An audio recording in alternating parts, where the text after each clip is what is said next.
A gente quer falar hoje sobre aprendendo a lidar com pressões.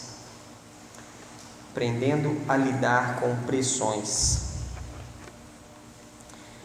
Nós temos alguns pontos, provavelmente a gente vai levar mais uma quarta-feira para falar sobre isso. E pressão, quando a gente entende o significado da palavra, a gente entende melhor como que a gente vivencia isso, né? Pressão é o ato de comprimir, tensão, coação, aperto, violência, apreensão.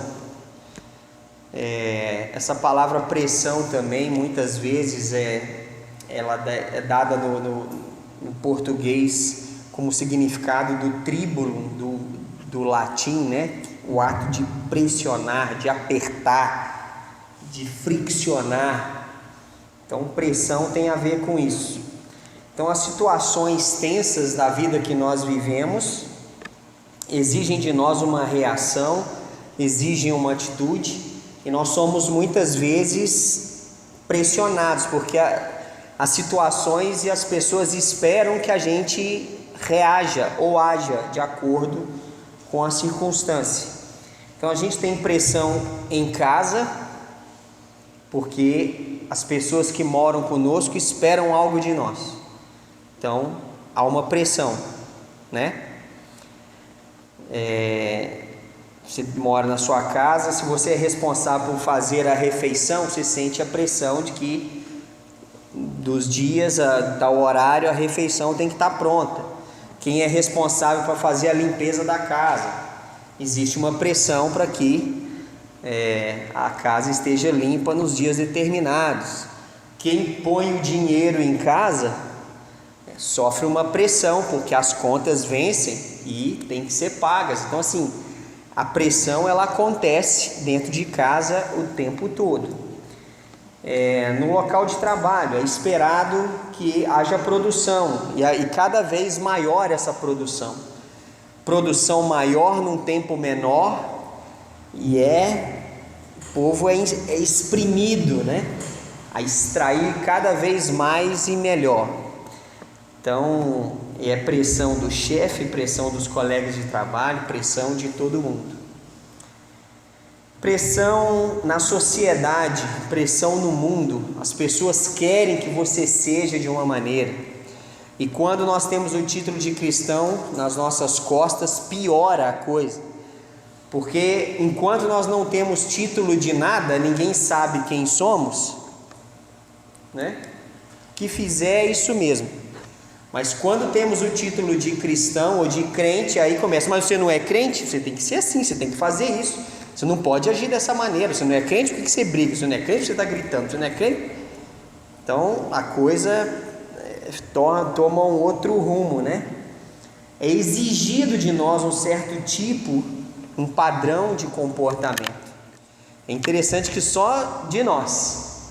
Ninguém cobra isso do umbandista, ninguém cobra isso do budista, ninguém cobra isso do católico. Só de nós. É engraçado, né? Porque os outros podem fazer o que bem entender. Agora os crentes não podem. Os crentes têm que... Todo mundo cobra do crente. Mas se a gente for ver, né, o agir em comunidade da melhor forma é importante para todo mundo, é necessário para todo mundo. Mas a pressão é grande sobre nós. Então são muitas expectativas que são geradas, que acontecem nessas questões. E nós temos pressões na área espiritual também. Quando nós queremos obedecer a palavra, se levanta a carne, se levanta o diabo, se levanta tudo para atrapalhar. E é uma pressão.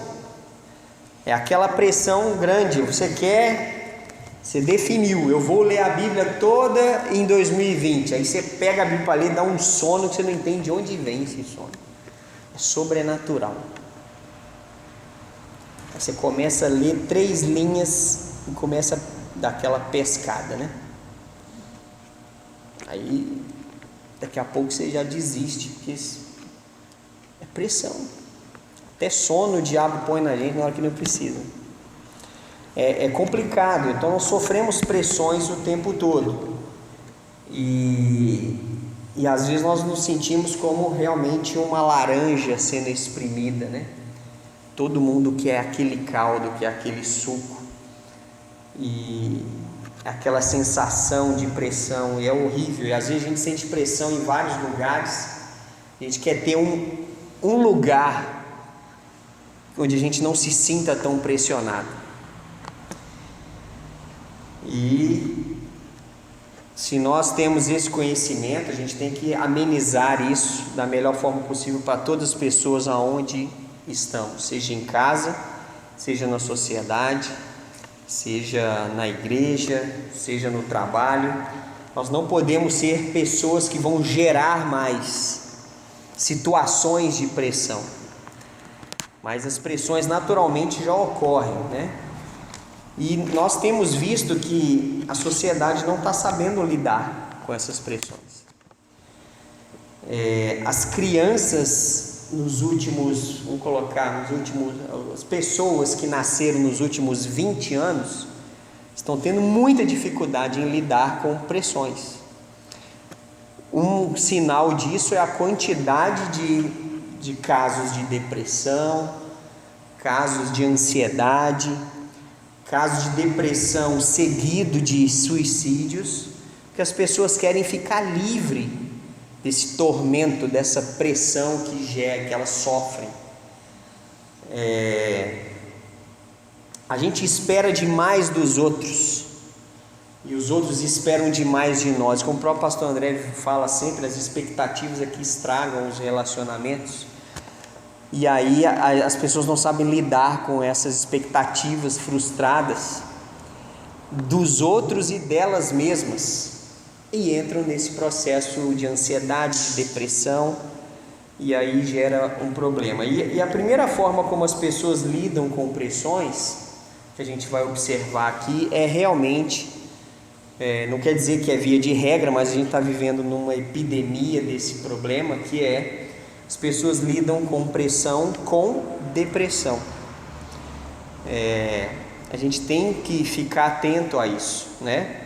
Algumas pessoas são mais emocionalmente equilibradas, psicologicamente melhor direcionadas, organizadas nos seus pensamentos, desde sempre conseguiram aprender a perder, aprender a lidar com frustrações. E quando chega um determinado momento, elas já sabem lidar, entendem que a vida tem frustrações, que as pessoas não vão responder 100% às suas expectativas, elas vão te frustrar, elas vão te decepcionar, e você vai saber lidar com isso, vai saber seguir em frente e tudo bem. Agora, como eu falei, nos últimos 20 anos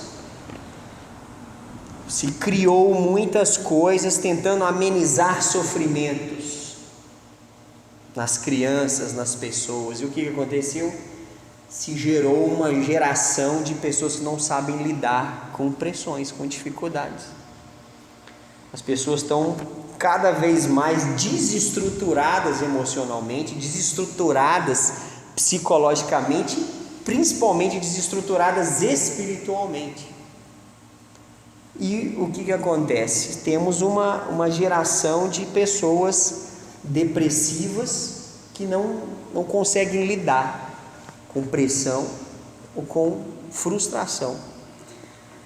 E isso está em todas as camadas da sociedade, todos os tipos, tem então, pobre, classe média, rico, todas as religiões, tem os grupos religiosos, tem pessoas com esse problema, inclusive no meio cristão. Por muito tempo se tratou a depressão como frescura. Para uns é fácil identificar, falar: se eu estivesse nessa situação não estaria desse jeito. Então, mas talvez a pessoa tenha uma estrutura emocional mais equilibrada do que o outro. A gente não sabe, né? A questão é que é possível de ocorrer com todos. E nós sabemos que a Bíblia trata dessa questão da depressão E Deus, lá em 1 Reis 19, aquela história de Elias, vocês conhecem a história, mas deixa aberto lá que a gente quer refletir nessa questão. Que muitas das pessoas, e talvez nós mesmos, a gente, ao invés de lutar ou de correr atrás daquilo que a gente precisa fazer, reagir de acordo com as circunstâncias que estão diante de nós temos que agir, temos que, as coisas aconteceram, então somos pressionados, as pessoas esperam algo de nós e muitas vezes a gente se entrega. Nós nos entregamos à depressão. E Elias passou por isso no capítulo 18, 19 aqui, né? A gente sabe que no capítulo 18 Elias envergonhou e derrotou 450 profetas de Baal. Sozinho ele fez isso. Ele desafiou. A história é longa aqui, mas você pode ler, você já conhece a história, mas vê os detalhes novamente no capítulo 18. E quando Jezabel, que era a esposa do rei Acabe, que era o rei de Israel, ela soube disso que Elias fez com os profetas de Baal, ela então faz uma ameaça a Elias, no capítulo 19, versículo 1 e 2. Acabe fez saber a Jezabel tudo quanto Elias havia feito e como matara todos os profetas à espada. Então Jezabel mandou um mensageiro a Elias a dizer-lhe: façam-me os deuses como lhes aprouver, se amanhã a estas horas não fizer eu a tua vida como fizeste a cada um deles. Então vamos olhar aqui. Elias não temeu 450 profetas de Baal, e ele foi com convicção, mostrou que o Deus verdadeiro era o Deus de Israel. Aí a rainha fala uma frase com ele, faz uma ameaça, e ele então entra num aspecto psicológico, emocional, espiritual, e ele cede a essa pressão. Versículo 3 e 4, né? Temendo, pois, Elias levantou-se para salvar sua vida, se foi e chegou a Berseba, que pertence a Judá, e ali deixou o seu moço. Ele mesmo, porém, se foi ao deserto, caminho de um dia, e veio e se assentou debaixo de um zimbro e pediu para si a morte, e disse: basta, toma agora, ó Senhor, a minha alma, pois não sou melhor do que meus pais. Então não parece a mesma pessoa que pouquíssimo tempo antes, sozinho, tinha enfrentado 450 profetas de Baal, vencido e mostrado como agir diante de pressão. Porque se coloca no lugar de Elias, 450 profetas de Baal contra ele, não é fácil, né? Você imagina se acontece, sei lá, 3, 4 ateus bem estudados chega para você e quer te desafiar num debate. Por mais que é uma coisa, né, aparentemente simples, você fica meio nervoso, não é? Você quer honrar a Deus, mas lidar com 4 ateus, 4 que sabem, têm argumentos, tem a forma deles de pensar e te coloca numa situação de pressão ali. Agora você imagina Elias com 450, né? E ele lidou com isso com convicção e venceu. Aí vem a rainha e fala assim: Elias, se amanhã, nessas horas, eu tiver feito com você o que você fez com meus profetas, olha o que vai acontecer. Elias surtou com isso, né? E por muito menos nós vemos pessoas sucumbindo nas suas emoções e caindo em depressão. Quantas notícias? Sabe qual que é a faixa etária maior de suicídio atualmente? É de 12 até 30 anos, a faixa etária onde mais ocorre suicídio. Você vai ver os motivos mais absurdos, bobos possível. Você vê, a pessoa não aguenta lidar com coisas simples. A pessoa perde o emprego, atrasa 2 meses de aluguel, ela acha que já é suficiente para ela se matar. As pessoas não têm estrutura para nada. E é impressionante isso, né? A gente fica vendo quantas pessoas estão abrindo mão da oportunidade de viver por causa de não saber lidar com dificuldades, com problemas. E lidar com pressão, com depressão, é a pior forma possível, é a pior maneira, porque já é difícil, né, animado quando você está com ânimo, com a vida dentro de si, você encara as coisas com coragem, já é um processo difícil. Agora, quando você se entrega ao sentimento e não luta contra ele, e quando você conhece a Deus e ainda não busca a Deus, não insiste na presença de Deus e não toma uma atitude de realmente contar, desenvolver mais a sua confiança, a sua fé nele, entendendo que a circunstância pode ser difícil, mas ele prometeu estar conosco todos os dias até a consumação dos séculos. Nós não temos necessidade de abandonar tudo, de nos entregar às circunstâncias por causa das circunstâncias, mas que a gente se sinta meio abandonado, que a gente não está vendo algo ocorrer, mas Deus continua agindo, mesmo quando a gente não vê. E é a mesma coisa que Elias fez aqui. A gente vê os sintomas, né? Elias quis ficar sozinho, dispensou o seu moço, primeiro traço de depressão, quer ficar sozinho,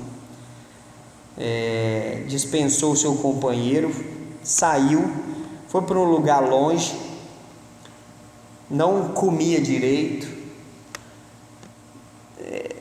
se sentia esgotado fisicamente, emocionalmente, se sentia inútil, como ele fala aqui, que ele não era melhor do que seus pais, até que ele acha que a sua vida não tem sentido, que ele fala, toma agora o Senhor a minha alma, porque eu não sou melhor do que meus pais.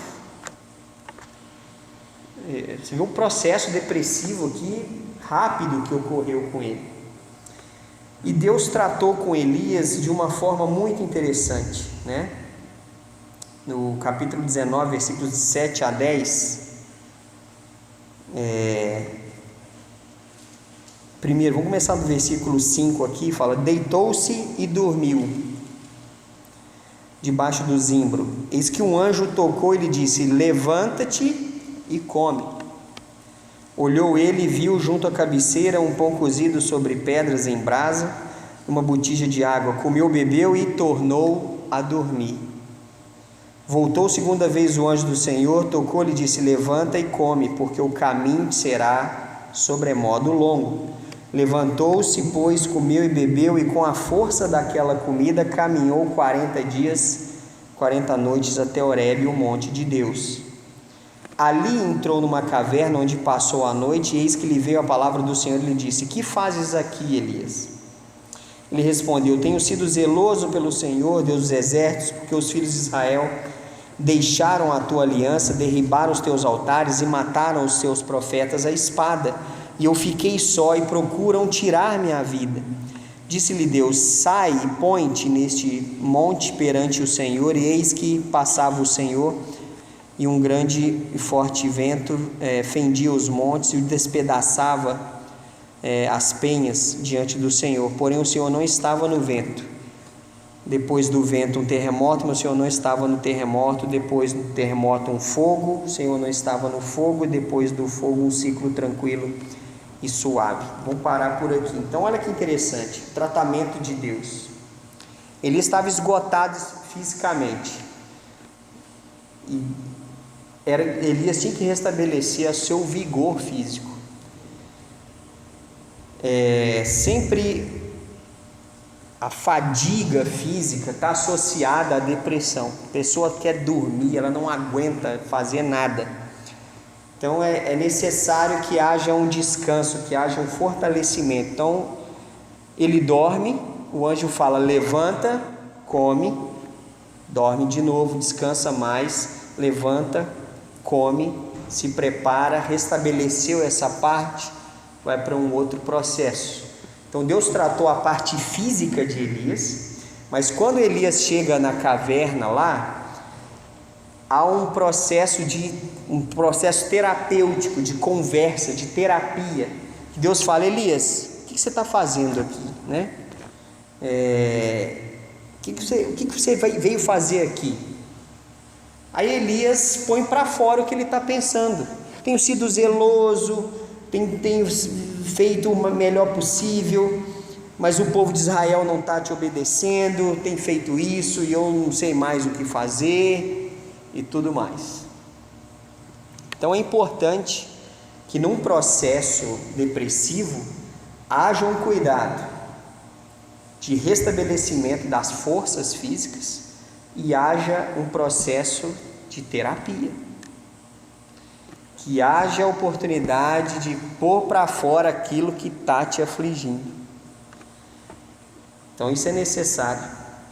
Versículos de 13 a 15 aqui: ouvindo Elias, envolveu o rosto no seu manto e saindo pôs-se à entrada da caverna. Eis que lhe veio uma voz e lhe disse: que fazes aqui, Elias? Ele respondeu: tenho sido em extremo zeloso pelo Senhor, Deus dos exércitos, porque os filhos de Israel deixaram a tua aliança, derribaram os teus altares e mataram os teus profetas à espada, e eu fiquei só, e procuram tirar minha vida. Disse-lhe o Senhor: vai, volta o teu caminho para o deserto de Damasco, e chegando lá, unge Azael rei sobre a Síria. Então,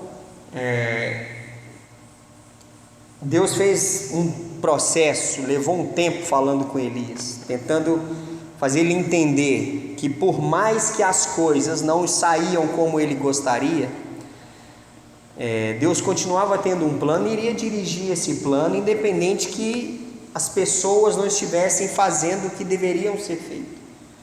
Volta, faz o que te cabe, vai ungir o rei lá na Síria, unge a Azael rei sobre a Síria, continua fazendo o que eu te mando, o que eu te determino, o que eu estou te chamando para fazer. Não pare a sua vida por causa das pressões, não pare a sua vida por causa das circunstâncias ruins. Deus trata o físico, trata o espiritual, trata o emocional, alivia a pressão e encoraja e mostra a Elias que ele deve continuar. O problema é que as pessoas se sentem pressionadas, começam a sentir dores na alma, e essa dor na alma afeta o corpo passa a padecer daquilo que a alma está padecendo, aí vira um processo difícil, até que muitas pessoas precisam recorrer a tratamentos maiores, tratamento médico, medicamento, com terapia, com apoio emocional, apoio espiritual, até que ela consiga se restabelecer. E não é vergonha para ninguém que chega num ponto desse procurar esse tipo de ajuda, né? O pior é se permitir ficar anos nessa situação. É uma doença, né? Por mais que ela é uma doença num aspecto emocional, né? Tem que ser tratado da mesma maneira que nós tratamos qualquer outro tipo de problema. Então a gente tem que ficar muito atento, né? Nós temos que ficar atento, entender que por mais que as coisas aconteçam, nunca, nenhuma circunstância é o fim.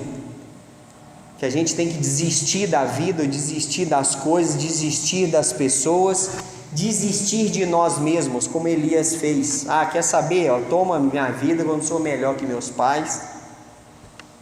E quantas vezes a gente fica se comparando? A Bíblia fala em Coríntios que se comparar com outras pessoas revela insensatez. Eu não posso me comparar com outras pessoas que têm determinadas habilidades que eu não tenho, que elas conseguem lidar com certas questões de uma forma como eu não consigo. Só pelo fato que eu não sou como elas, não tenho essa mesma habilidade, eu não sou pior que elas. Isso não é motivo para que eu fique me colocando, sentindo uma pressão que eu sou pior, e quando eu não consigo reagir como deveria, como o outro reagiria, eu cedo a pressão, eu vou desistir, não quero saber. Não. Cada um vai agir de uma determinada forma. A questão é que a gente não pode lidar com depressão quando a pressão vem sobre nós. É fácil? Não é fácil. É uma briga consigo mesmo. É uma guerra. É uma batalha. Elias lidou bem com 450 profetas de Baal. Mas quando foi feita uma ameaça contra a vida dele, ele se assustou. Permitiu que isso abalasse a sua fé, a sua confiança e aquilo que Deus já tinha prometido e falado com ele. E Deus o recriminou por isso? Deus xingou Elias? O puniu por isso? Não. Deus cuidou, mandou o anjo lá, colocou o alimento para ele. Elias, levanta, come, bebe, descansa, se restabelece. Elias, o que você está fazendo aqui? O que está acontecendo? Fala, põe para fora. Então é muito importante, por isso que a gente sempre encoraja que o crente tem que ter pessoas em quem ele confia, que ele tenha liberdade de se abrir, de conversar, de pedir conselho, porque quando a gente decide andar sozinho e tentar lidar com certas coisas sozinho, chega uma hora que a gente fica como Elias, a gente não sabe o que fazer. E aí tem que ter alguém para chegar para a gente e falar: o que você está fazendo aqui? O que está acontecendo? E a gente tem que falar. Elias não virou para Deus e falou assim: não é nada não, está tudo bem. Elias não tentou maquiar a situação, ele se abriu. E quando a gente põe para fora aquilo que nos pressiona, a gente sente aquele alívio, não sente? Então isso é muito importante. Sempre converse, tenha alguém de confiança para colocar os seus dilemas. E a gente tem que estar disposto a ter um ouvido aberto para isso também. Você já reparou que a gente está num problema sério hoje? A gente está cheio de gente depressiva, mas a gente também está com pouquíssimas pessoas dispostas a ter o seu ombro para o outro chorar e o ouvido para ouvir o choro do outro. A gente está com as nossas próprias pressões, a gente fica na nossa cabeça assim, cada um com os seus problemas. Eu não dou conta de uma complicação de gente dos outros, não. Estou custando a lidar com as minhas e vem gente chorar. Não, a gente vai se tornando insensível. E a gente precisa fazer como Deus, chegar para as pessoas, se colocar à disposição e falar: o que está acontecendo? O que está ocorrendo? Dar os nossos ouvidos, os nossos ombros, chorar com os que choram, se alegrar com os que se alegram. Que lidar com pressão, com depressão, o resultado não vai ser bom não, né? Não é bom. Eu costumo muitas vezes, isso é um assunto que me chama muita atenção, né? Eu vejo muito depoimentos, hoje é moda, né? A pessoa decidir se suicidar e ela normalmente grava um vídeo explicando os motivos, e hoje é mais moda ainda, ela, depois de explicar os motivos, ela filma, deixa o celular filmando próprio ato do suicídio em si. E muitas vezes se faz isso uma forma ao vivo, né? Pelo Facebook, Instagram. Isso é muito comum.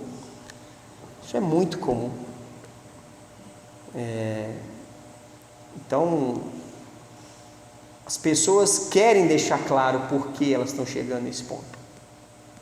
Elas querem fazer isso. Às vezes querem culpar alguém. Culpar alguém. Sim, sim. Porque eu até entendo porque elas culpam muitas vezes. Às vezes a família quer ajudar, mas como eu falei, às vezes está todo mundo já num turbilhão de problema que as pessoas nem sabem o que fazer. E já não estão aguentando. E aí não conseguem perceber ou não querem se envolver. E aí entra naquela situação, ninguém se importa comigo, minha família não se importa comigo. E tem alguns que realmente não se importam. Outros estão tão embrenhados nos próprios problemas como os outros também estão. O que a gente tem que ficar atento é o tempo que esse período dura. O que vai determinar o diagnóstico, tanto são esses sintomas que eu falei, a pessoa quer ficar muito sozinha, está dormindo demais, ou está comendo menos, está comendo demais, quer ficar sozinha, já não dá valor ao próprio cuidado pessoal, ela já não se preocupa com a sua higiene. Isso já são níveis, até um ponto que isso vai durando muito tempo. Quando a coisa dura um tempo além do que seria o aceitável, o sinal de alerta tem que ficar aceso. Porque os médicos falam, os psicólogos, psiquiatras falam que tem o luto. É óbvio, a gente tem que ter o luto, a gente tem que ter o nosso momento de choro, de sofrimento, mas ele não pode durar. A pessoa tem que conseguir seguir em frente,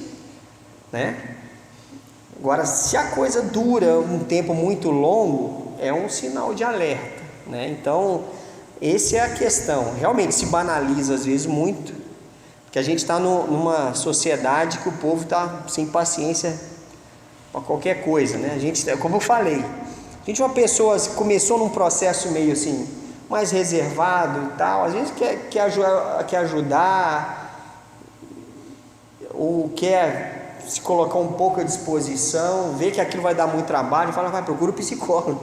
A gente não quer, às vezes, dar o nosso ouvido, Ser útil de alguma maneira, a gente já acha que a gente dá um diagnóstico já, sem analisar ou entender. A gente não tem nem condição de dar esse diagnóstico, Nós não somos, eu não sou profissional, a gente observa o que eles falam.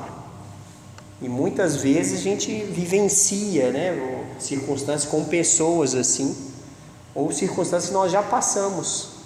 E a gente faz essa análise, mas o tempo, a grande questão é esse tempo, que a pessoa vai alimentando essa tristeza, que é a questão. Quanto mais se alimenta e vai se alimentando essa situação, é aí que é o perigo, Você tem que alimentar a solução da questão, não o problema em si. Então é complicado mesmo, Não é um assunto simples, mas não é a melhor forma, porque a gente se entrega.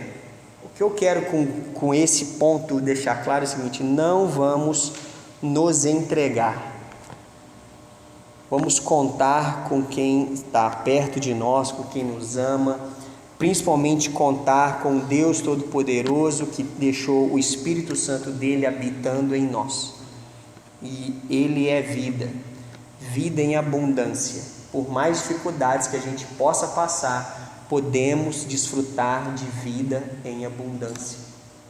Podemos ter muitas perdas, dificuldades, problemas, ainda assim podemos contar com o auxílio de Jesus, que habita em nós pelo seu Espírito, que Ele vai nos fortalecer, vai nos ajudar a revigorar nossa alma, continuar em frente, seguir em frente, ser útil para outras pessoas, porque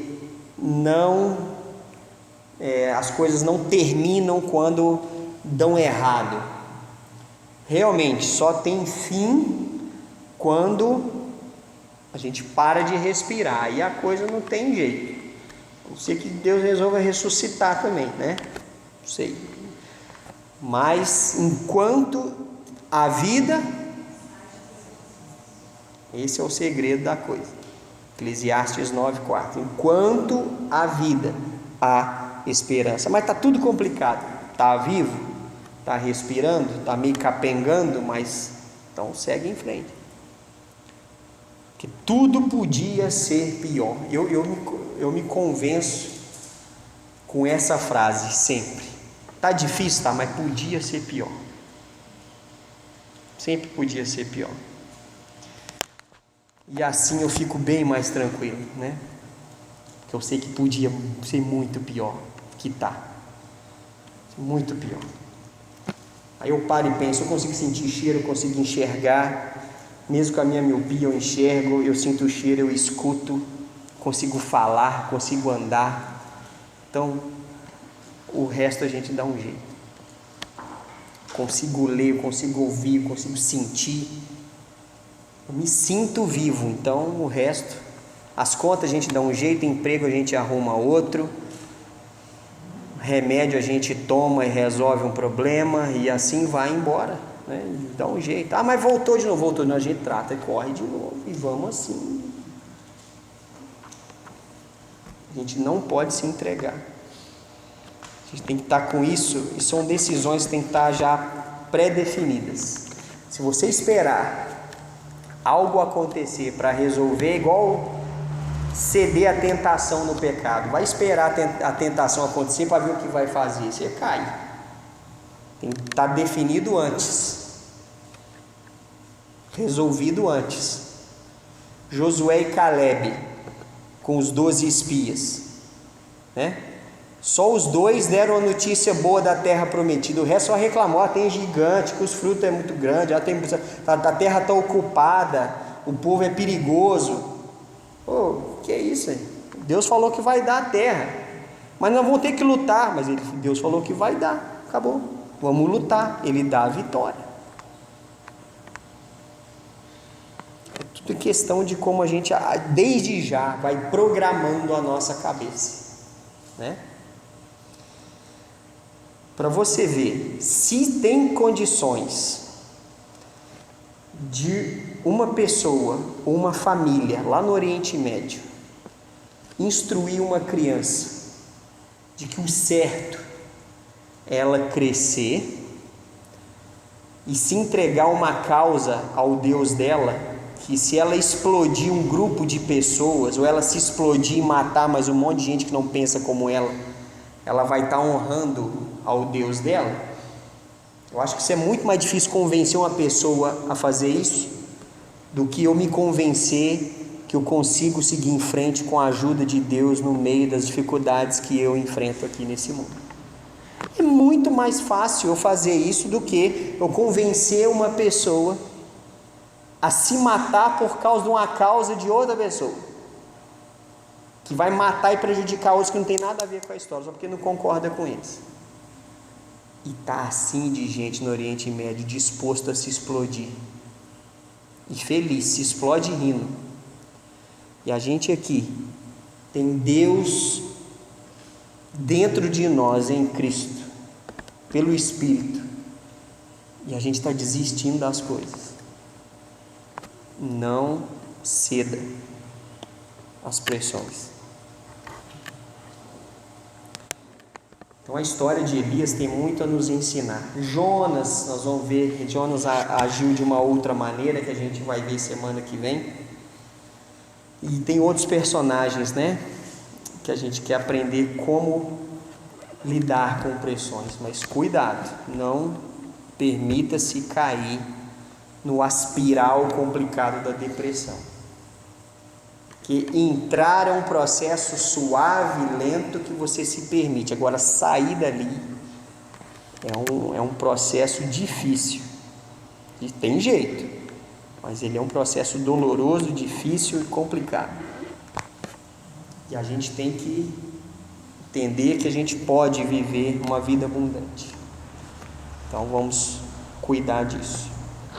Amém?